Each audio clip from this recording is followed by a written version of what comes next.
April 14th, 1865. The American Civil War had ended just 5 days earlier. The nation had barely begun to breathe a sigh of relief when another plot, planned down to the very second, was already in motion. John Wilkes Booth, a famous stage actor and a staunch supporter of the Confederacy, was preparing a horrifying scheme right inside Ford's Theater. No one would suspect him. He was handsome, famous, eloquent, and a frequent presence at the theater, almost like family. He had prepared a plan, a pistol, and a dagger. Booth did not simply want to assassinate.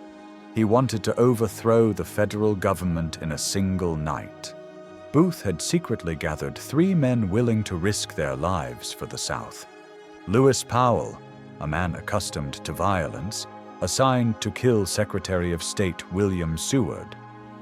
George Atzerodt, timid, yet pushed into the mission of killing Vice President Andrew Johnson. David Herold, the guide, responsible for ensuring Booth's escape after the shooting. Booth's plan. At exactly 10 p.m., the 3 most powerful figures in the United States were to fall at the same moment. The government would be decapitated, the North thrown into chaos, and the South, he believed, would have the chance to rise again. None of them knew that this plan would turn into an unprecedented disaster. That evening, Lincoln took his wife to see the comedy Our American Cousin. He had been in unusually high spirits in recent days, a rare thing after a bloody 4-year war. At the theater, Lincoln sat in a private box on the 2nd floor. His wife, Mary Todd, was beside him. Major Henry Rathbone and his fiancée, Clara Harris, were seated with them. No one was assigned to stand guard outside the president's box that night. It was a mistake that would change the course of history. Booth sat among the audience seats, and once the play began, he slipped away, moving up to the 2nd floor and hiding behind the door. He knew every line of the play by heart.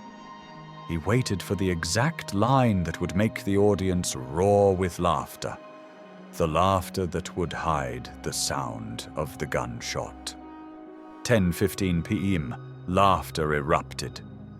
Booth pushed the door open, took 3 steps toward Lincoln's back, raised the pistol, and pulled the trigger. Bang! The sound was so faint that the audience below thought it was just a prop falling. Lincoln collapsed. Mary Todd screamed. Rathbone lunged at Booth but was stabbed in the arm. Booth ran to the railing and leaped onto the stage from nearly 4 meters above. He landed on his left leg. A crack of breaking bone sounded, but he forced himself upright, raised his dagger and shouted, "Sic semper tyrannis," thus always to tyrants. He ran across the stage, disappeared through the side exit, and mounted a horse. Within 8 seconds, Booth had become the #1 enemy of the entire United States. While Lincoln was being carried out of the box, the other assassination attempts unfolded at the same time. Powell burst into Seward's room, where the secretary lay in bed recovering from a carriage accident. Powell slashed, stabbed, and struck relentlessly. Blood splattered onto the walls, the bed sheets, and the nurse's clothing. Yet strangely, despite the wounds covering his face and neck, Seward did not die. Assigned to kill Vice President Johnson, Atzerodt drank several glasses of liquor to build up his courage. But the more he drank, the more terrified he became. In the end, he left the hotel, wandered the streets for a while, and then disappeared. Only Lincoln fell, and only Booth escaped. Lincoln was taken to the Peterson boarding house across the street from the theater. The small, cramped room was dark, heavy with the smell of gunpowder and the doctor's sweat. Throughout the night, numerous physicians came and went, but all of them knew the head wound was beyond saving. 7:22 a.m., April 15, 1865. Lincoln drew his last breath. A general standing beside the bed said, "Now he belongs to history." Booth and Herold had traveled a long distance through the previous night. Booth was in excruciating pain from his broken leg, but he refused to stop. Herold guided him along familiar southern trails. They crossed the Navy Yard Bridge, moved through Maryland, sought shelter in the homes of Southern sympathizers, and hid weapons and food along the way. Booth had his leg splintered at the home of Dr. Samuel Mudd, who did not know that Booth had just shot the president. News spread quickly. Secretary of War Edwin Stanton offered a $50,000 reward for information leading to Booth, an enormous sum for the time, equivalent to nearly $1 million today. Immediately, civilians, farmers, and the military all joined the manhunt. Booth read the newspapers every day. He had imagined the South would hail him as a hero, but instead everyone was horrified by what he had done. For the first time in his life, Booth realized he had never been the hero of any story. On the night of April 20th, Booth and Herold took a boat across the Potomac River. Thick fog caused them to lose their way, drifting for hours. They shivered from the cold, nearly exhausted, but the darkness protected them from northern patrol boats. At last, they reached Virginia, marking the final stretch of their escape. On April 24th, they arrived at the Garrett farm. Booth claimed to be a wounded Confederate soldier.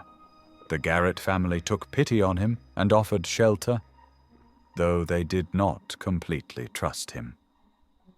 On the second night, Booth and Herold were turned out of the main house and forced to sleep in the tobacco barn. Not even in his dreams could he have imagined that this would be the place where his life would end.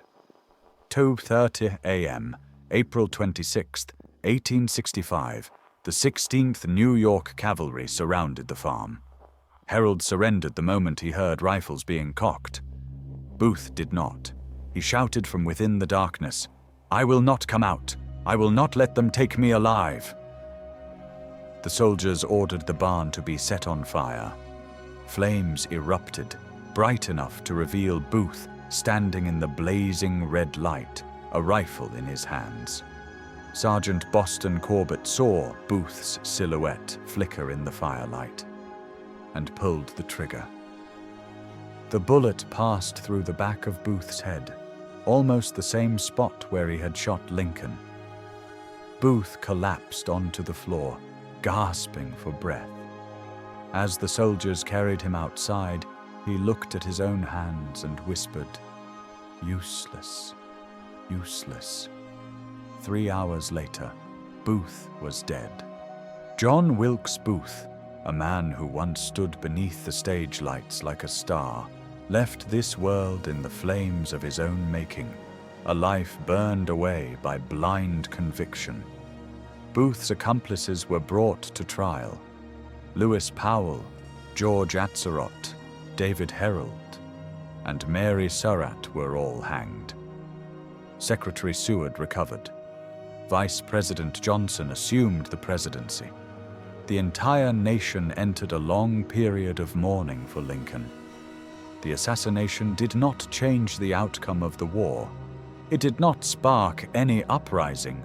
It only pushed a nation struggling to heal into a new chapter, one marked by a deeper wound than anyone had expected. And that was the full story. If you found this video helpful, don't forget to like, share, and subscribe to Stories and Documents, and turn on the notification bell so you won't miss any future episodes like this one. Thank you for watching, and goodbye for now.